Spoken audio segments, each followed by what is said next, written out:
Break के बाद एक बार फिर से रुक करेंगे यूपी बुलेटिन की ओर, जिसमें बात होगी औरैया की, जहां बीजेपी नेता विमल दुबे ने अपने ऊपर लगाए गए गलत आरोपों और लिखे गए फर्जी मुकदमे के खिलाफ थाना अध्यक्ष को ज्ञापन सौंपा है।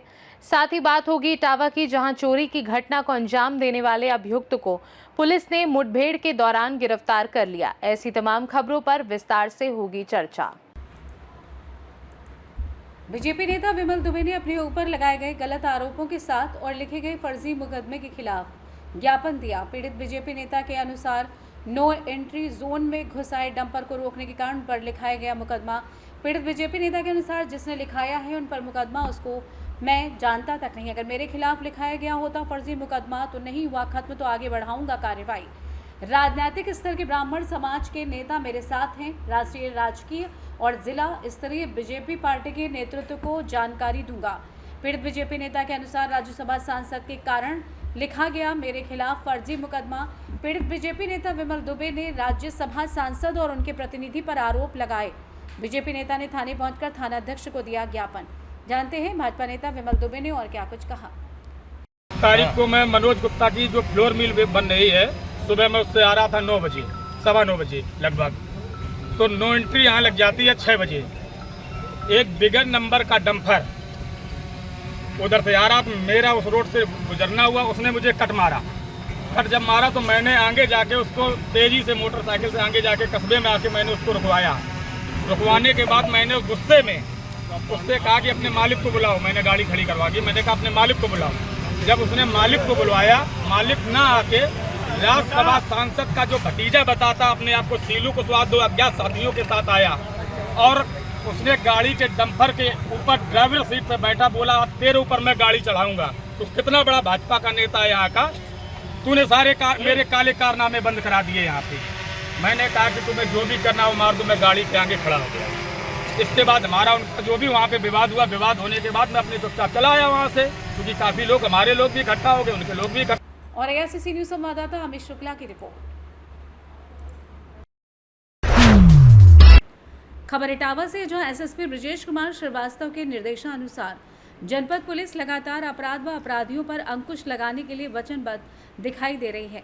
इसी के तहत चोरी की घटना हुए मात्र 3 घंटे ही बीते थे कि एक अभियुक्त को चौबिया थाना प्रभारी विपिन मलिक व उनकी टीम द्वारा मुठभेड़ के दौरान गिरफ्तार किया गया। हिस्ट्री शीटर द्वारा पुलिस टीम पर फायर भी किया गया, जिसकी जवाबी कार्रवाई में अभियुक्त के एक पैर में गोली लगी।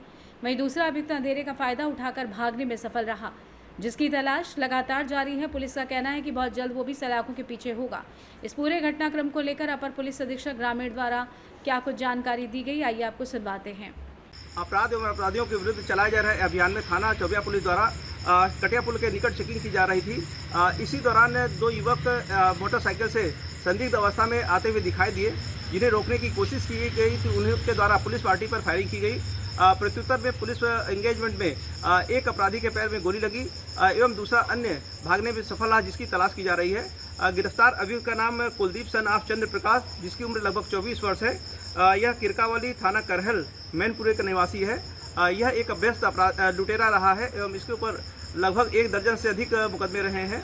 यह थाना चौबिया से भी वांटेड अपराधी रहा है। शीघ्र ही अन्य साक्ष्य संकलन करते हुए प्रकरण में कठोर विधि कार्रवाई सुनिश्चित की जाएगी। साथ ही भागे हुए अपराधी की भी शीघ्र ही गिरफ्तारी भी की जाएगी। इटावा से न्यूज संवाददाता देवेंद्र सिंह की रिपोर्ट।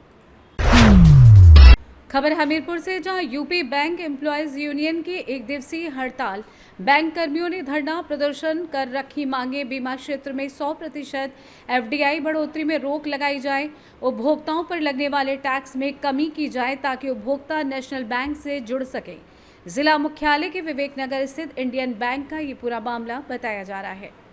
9 तारीख को श्रमिकों की और हमारी इंडियन बैंक की हड़ताल है। इस हड़ताल का मेन प्रायोजन है अपने इंडियन बैंक में निजीकरण को खत्म करना, अपनी पुरानी पेंशन लागू करना, है ना। बहुत तरीके, जिस तरीके के श्रमिक कानूनों को चेंज किया जा रहा है उनको वापस लेना और अपने जो जितने भी निजीकरण में जो बंदे हैं उनको हटा के और अपने भर्तियों को निकालना, ये हमारी मेन जो है डिमांड है। और अपने जैसे कि उपभोक्ताओं पे बहुत सारे जो टैक्स कर लगाए जा रहे हैं बैंक में, उनको भी हटाने के लिए, ताकि बैंक सुचारू रूप से चल सके और उपभोक्ता भी ज़्यादा संख्या में नेशनल बैंक में आ सकें।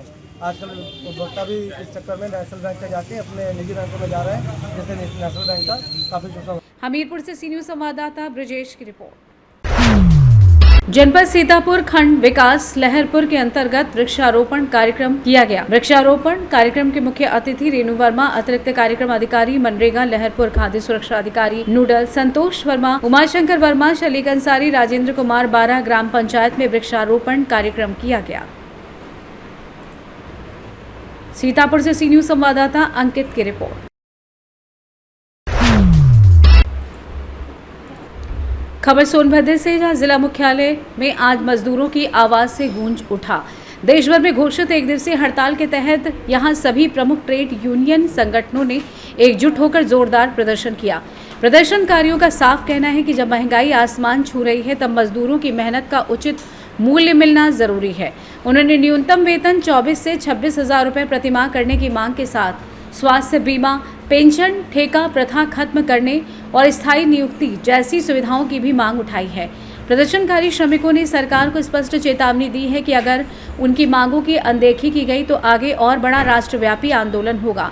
वहीं इस मामले को लेकर कांग्रेस नेता ब्रजेश तिवारी ने कहा है कि हम सब यहां संयुक्त मोर्चा के नेतृत्व में इकट्ठा हुए हैं।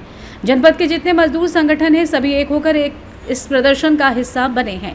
आज पूरे देश के अंदर मजदूरों और किसानों के हक को लेकर हड़ताल की गई है। वहीं प्रदर्शन के दौरान संयुक्त मोर्चा के नेता हरिकेश तिवारी ने बताया कि ये हड़ताल पूरे भारत में हो रही है। इसमें 11 संगठन संयुक्त रूप से हिस्सा लिए हुए हैं।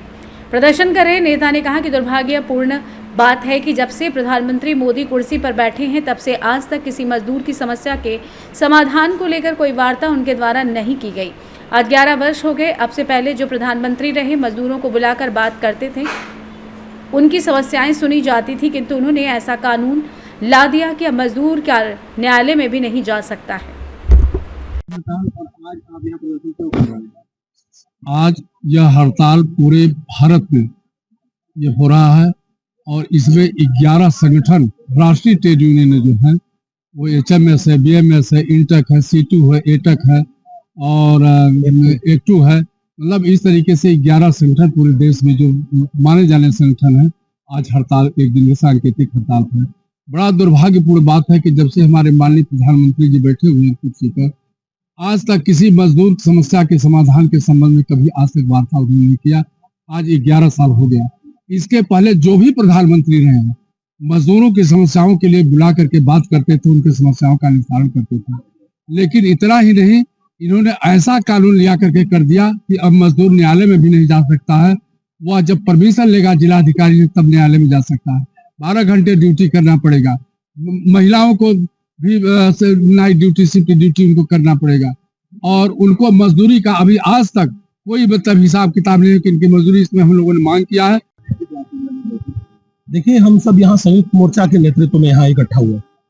आज सोनभद्र के जितने मजदूर संगठन हैं वो सब एक होकर पूरे राष्ट्रव्यापी ये जो आज हड़ताल हुआ है एक दिन का, इसमें पूरे देश के अंदर मजदूरों किसानों के बातों को लेके पूरे देश में हड़ताल किया गया।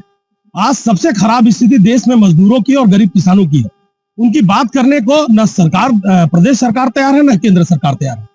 जो मजदूरों को जो कानून बनाए गए थे उसमें संशोधन करके उसको काला कानून बना दिया गया, उनके हक अधिकार को छीन लिया गया है। हम उसको वापस लेने की मांग करते हैं। जिस प्रकार से हमारी कुछ मांगे हैं कि मजदूरों को 25,000 रुपया माह वेतन के रूप में मिलना चाहिए, उनको अधिकार के रूप में उनके इंश्योरेंस और बाकी जो चीजें हैं मूल रूप से सुविधा मुहैया करानी चाहिए। हमारी अगर मांगे केंद्र सरकार द्वारा अगर नहीं पूरी की गई तो निश्चित मानिए कि ये संयुक्त मोर्चा आज इसको एक सिर्फ सांकेतिक अपना प्रदर्शन कर रहा है। इसके बाद एक बहुत बड़ा जनसलाब और बहुत बड़ा आंदोलन संयुक्त मोर्चा के रूप में किया जाएगा, जिसको संभाले केंद्र सरकार और प्रदेश सरकार में ऐसी नहीं है कि उसको संभाल पाएगी।